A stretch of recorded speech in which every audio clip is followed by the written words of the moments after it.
Hello everyone, आज मैं आपके लिए एक्सप्लेन करूंगी द ग्लोरियस रिवेंज ऑफ एसिंग का एपिसोड 21। इसके पहले के सारे वीडियोस आपको प्लेलिस्ट में मिल जाएंगे, तो आप वहां से चेकआउट कर सकते हैं। तो जैसा कि पिछले एपिसोड में हमने देखा था, एसिंग के माइंड स्पेस में किसी नेगेटिव एनर्जी ने कब्जा कर लिया था, जिसने एसिंग को भी इन्फेक्टेड कर दिया।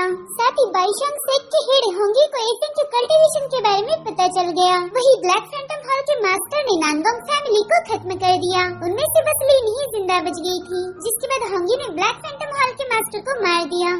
अब आगे तो हम देखते कि एसिंग खुद को हील करने के लिए 100 हब अलायंस की तरफ जा रहा था। वो कहता है कि ब्लैक डार्क क्यूआई को कंट्रोल करना बहुत मुश्किल है। मुझे अगर सोल हब्स मिल जाए तो शायद मैं इसे कंट्रोल कर पाऊंगा। अब वो जहाँ से गुजर रहा था वहाँ पर एक बंदा मौजूद था।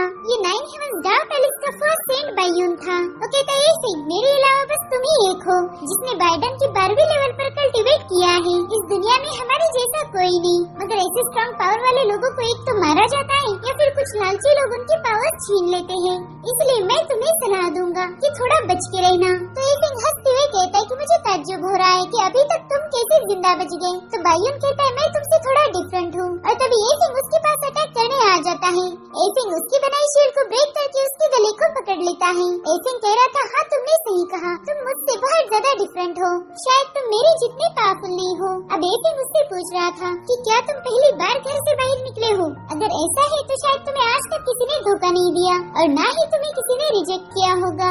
बायून एसिंग के सामने फीका पड़ गया था, जिस वजह से वो चुपचाप उसकी सारी बातें सुन रहा था। अब एसिंग उसे छोड़कर कह रहा था कि तुमने मुझे सलाह दी है तो मैं भी तुम्हें एक सलाह देना चाहता हूँ, किसी पर भी भरोसा मत करना, नहीं तो तुम बुरी मौत मारी जाओगे। इतना कहकर एसिंग वहाँ से चला जाता है। इधर एसिंग समझ गया था कि वो इतना गुस्से में ब्लैक डार्क क्यूआई की वजह से आ रहा है, क्योंकि वो नेगेटिव एनर्जी उसे लोगों को जान से मारने के लिए उकसा रही थी। एसिंग उसे कंट्रोल करने की कोशिश तो कर रहा था, मगर वो पावर उसी पर हावी हो रही थी। और अब हमें 100 हब अलायंस दिखाई जाती है, जहाँ पर यंग अप्रेंटिस एसिंग को लेकर उनके ग्रैंड एल्डर याओ लिंगशियान के पास पहुँच जाता है। वो अप्रेंटिस कह रहा था कि एसिंग, ये हमारे एल्डर है, तुम्हें जो भी जानकारी चाहिए वो इन्हीं से मिलेगी। अब वो अप्रेंटिस एल्डर को उनकी दवा देकर वहाँ से चला जाता है। एसिंग एल्डर याओ को गौर से देख रहा था। वो कहता है कि ब्लड रिफाइनिंग हब और मिस्टिक एसिड्स काउंटर रिएक्ट करते हैं, भले ही उससे आपको हील किया जाता है, मगर ज्यादा लंबे अरसे तक इस दवाई का यूज करो तो ये आपकी बॉडी को डैमेज कर देती है। और आपके हाथ में जो दवा है ये वही जहर है।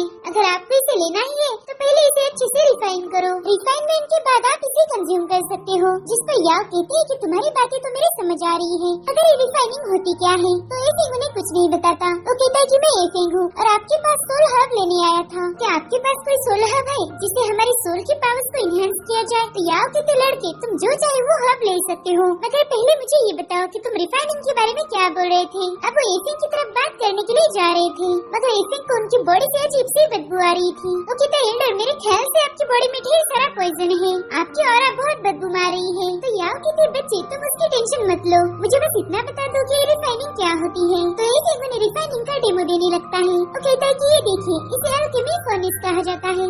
हम इसमें मेडिसिनल प्रॉपर्टीज वाले हर्ब डालेंगे और उसे हमारे स्पिरिचुअल एनर्जी की मदद से बर्न करेंगे। इस प्रोसेस में वो हर्ब अपना एक्सट्रैक्ट बाहर छोड़ देंगे और उसी से हम एलिक्सर पील बना देंगे और इसी पूरी प्रोसेस को रिफाइनिंग कहा जाता है। जिसके बाद एसिंग कुछ हर्ब्स को रिफाइन करके एक एलिक्सर पील बना देता है और वो सीधे याओ के मुंह में ठूस देता है। वो एलिक्सर याओ के पेट में जाते ही अपना असर दिखाने लगता है। याओ हवा में फ्लोट कर रहे थे। एसिंग उन्हें बताता है कि प्यूरिफाइंग एलिक्सर था, ये आपकी बॉडी से सारी इम्प्योरिटीज को खत्म कर देगा और आपकी बॉडी टॉक्सिन फ्री हो जाएगी। और होता भी वैसे ही है, याओ की बॉडी से ढेर सारी टॉक्सिक गैसेस बाहर आ रही थी। तो एसिंग जल्दी से अपना नाक बंद कर देता है। वो सोच रहा था कि बाप रे, पता नहीं इस बुड्ढे की बॉडी में इतना सारा जहर कहाँ से आया। अब एल्डर याओ उसके पास जाकर कहती कि लड़के तुमने अपना नाम क्या बताया था, जरा फिर से बताना। तो वो कहता है, मैं एसिंग हूँ। जिस पर एल्डर कहते, अच्छा तो तुम ही हो जिसके बारे में हमारे एल्डर ने हमें बताया था। अब वो अपने साथियों को भी आवाज देने लगता है। वो कह रही थी, देखो यहाँ कौन आया है, एसिंग आया है। अब हमें 2 घंटे बाद का सीन दिखाया जाता है। एल्डर नी यून कह रहे थे कि वाह, मेरा स्पिरिचुअल फ्लो अब बहुत स्मूथ हो गया है।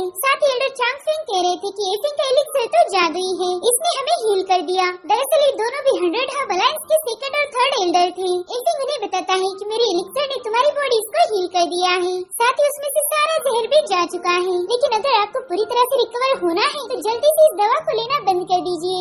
इस सोल हब मेडिसिन में पॉइजन है। अगर आपको यकीन नहीं होता तो मैं आपको दिखा देता हूँ। देखिए, ये पॉइजन टैलिस्मान है और ये बता रहा है कि इस दवाई में जहर है और ये आपको किसी मकसद से दी जा रही है। ये किसी की प्लानिंग है कि उसे ही कहा ना मैंने यंग अप्रेंटिस। अब ये सुनकर वो लड़का थोड़ा सा घबरा जाता है। वो कह रहा था कि मुझे कुछ भी समझ नहीं आ रहा। सीनियर ये सिंह आप क्या बोल रहे हो? तो ये सिंह कहता है कि इन सभी एल्डर्स को लगभग 10 सालों से पॉइजन दिया जा रहा है। वो उनकी बॉडी में स्टोर हो रहा था और मेरे ख्याल से तुम भी यहाँ 10 सालों से ही काम करते हो। तुम ही इनको हर रोज दवा के नाम पे जहर दे रहे हो। लेकिन मुझे एक बात समझ नहीं आई, तुम इन लोगों को एक झटके में भी मार सकते थे, तो तुमने इतने सालों तक इंतजार क्यों किया? ये सब देखकर तो एल्डर्स को यकीन नहीं हो रहा था कि उनका ही बंदा उन्हें जहर दे रहा है। अब ये सिंह उस पर अटैक करते हुए कहता है कि तुम ब्लैक फैंटम हॉल के वफादार हो। उस हॉल का सीनियर तुम्हारा मास्टर है, तो मैं समझ सकता हूँ कि तुम्हें उसके अलावा किसी और की सेवा करना कितना मुश्किल लगता होगा। अब वो बंदा कहता है कि आखिर तुमने मुझे कैसे पहचान लिया? आज तक ये बुढ़े भी मुझे पहचान नहीं पाए। जिस पर ये सिंह कहता है ये तो मैंने बस अंदाजे से बोला था, मगर अब तुमने खुद ही इस बात को कंफर्म कर दिया। वो बंदा कह रहा था कमीने कही कि तूने मुझे फंसाया है। जिसके बाद गुस्से में आकर ऐश फ्लेम को एक्टिवेट करके एल्डर्स पर हमला करने लगता है। उन तीनों को मारना चाहता था, मगर ये सिंह बीच में आ जाता है। वो एल्डर से कहता है कि आप तीनों भी साइड में हट जाओ, इसे तब मैं संभाल लूंगा। जिसके बाद हमारा हीरो ये सिंह 3 एट्रीब्यूट्स मंत्र को एक्टिवेट करते हुए उसके साथ लड़ने लगता है। एल्डर्स देखते हैं कि यंग अप्रेंटिस बहुत ज्यादा पावरफुल है। वो वॉरफोर्स के 2nd लेवल का कल्टीवेटर था। उन्हें पता था कि ये सिंह की कल्टीवेशन इस बंदे से बहुत कम है, तो उन्हें डाउट था कि पता नहीं ये सिंह उसके सामने टिक पाएगा या नहीं। ये सिंह और उस बंदे के दरमियान तगड़ी फाइट चल रही थी। तभी मौका देखते ही वो बंदा एल्डर्स पर हमला कर देता है, लेकिन ये सिंह ने दोबारा से उसके अटैक को रोक दिया था। ये देखकर वो बंदा ये सिंह से कह रहा था कि तुम इन बुड्ढों को बचा नहीं पाओगे, चाहे जितनी भी कोशिश क्यों न कर लो, ये लोग जरूर मारे जाएंगे। अब वो लोग हवा में फ्लाई करते हुए लड़ रहे थे। वो बंदा कह रहा था ये सिंह मेरी ब्लैक फ्लेम भले ही फायर हो, मगर उसका एलिमेंट वाटर है, तो तुम्हारे आइस अटैक से भी ये बुझ नहीं पाएगी। एक ऐसी आग है जो पानी से ही क्रिएट होती है।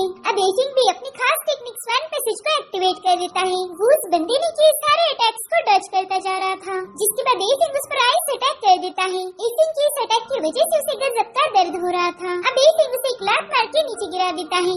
वो बंदा हैरान था कि ये सिंह के पास आइस और फायर दोनों भी पावर्स हैं। तो ये सिंह उससे कहता है गलत, मेरे पास 2 नहीं बल्कि 3 पावर्स हैं। जरा गौर से देखो, मेरे पास आइस, फायर और थंडर की पावर्स हैं। मैं इन तीनों एलिमेंट्स का मास्टर हूँ। तो अब ये सिंह उस पर आइस ब्लॉक से हमला कर देता है, मगर उस बंदे की स्पिरिचुअल एनर्जी बहुत ज्यादा स्ट्रॉन्ग थी, जिस वजह से उस ब्लॉक को एक जगह पर होल्ड करता है। जिसके बाद वो बंदा विंड फायर फ्लक्स का यूज करके इस ब्लॉक को तोड़ देता है। अब वो ये सिंह पर हमला कर रहा था। उन दोनों में आइकॉनिक लेवल की फाइट चलती है। वो बंदा कह रहा था ये सिंह तूने मेरी असली ताकत को देखा ही नहीं, तुम नहीं जानते कि मैं कितना ज्यादा पावरफुल हूँ। अब तो तुम्हारी मौत पक्की है। तुम्हारी भलाई इसी में है कि तुम अपनी किस्मत को एक्सेप्ट कर लो। तुम्हारी मौत के बाद सभी लोग बोलेंगे कि एलिक्सर का गॉड एक अप्रेंटिस के हाथों मारा गया। जिसके बाद वो अपनी खास टेक्निक विंड फायर को एक्टिवेट कर देता है। उस टेक्निक की वजह से सिंह के आसपास आग लग जाती है, जिसे वो एक ही सेकंड में बुझा देता है और कहता है अच्छा तो ये थी तुम्हारी पावरफुल टेक्निक। खैर ये तो कुछ भी नहीं। ये सब देखकर वो बंदा थोड़ा चौंक गया था। उसे यकीन नहीं होता कि एसिड ने उस आग को इतनी आसानी से बुझा दिया। जिसके बाद ये सिंह अपनी चाल चलता है। उसने एक फॉर्मेशन क्रिएट किया था जिसमें वो बंदा ट्रैप हो जाता है। वो पूछता है कि तुम मेरे साथ क्या कर रहे हो, मैं मूव क्यों नहीं कर पा रहा, जल्दी से बताओ कि यहाँ पर क्या चल रहा है। तो ये सिंह कहता है तुम एक नंबर के बेवकूफ हो। इसे स्पिरिट डिस्पेलिंग एरी कहा जाता है और साथ ही इसमें सेलिंग एरी भी है। बच्चे अब तुम इसमें बुरी तरह से फंस चुके हो, तुम चाहकर भी मुझ पर कोई अटैक नहीं कर पाओगे। जिसके बाद ये सिंह उस पर अटैक कर उसे नीचे गिरा देता है और कहता है चलो थोड़ी सी बातचीत की जाए, मुझे तुम्हारे मास्टर के बारे में सब कुछ जानना है, बताओ तुम लोगों की क्या प्लानिंग है। तो बंदा कहता है कि मैं तुम्हें कुछ भी नहीं बताऊंगा, तुम बस सपने देखते रहो, मेरा ब्लैक फैंटम हॉल तुम्हें जिंदा नहीं छोड़ेगा। इतना कहकर वो बंदा खुद की ही जान दे देता है। उसने खुद की स्पिरिचुअल पावर से खुद को खत्म कर दिया था। और इसी के साथ एपिसोड भी यहीं पर खत्म हो जाता है। Thank you for watching, bye bye, take care.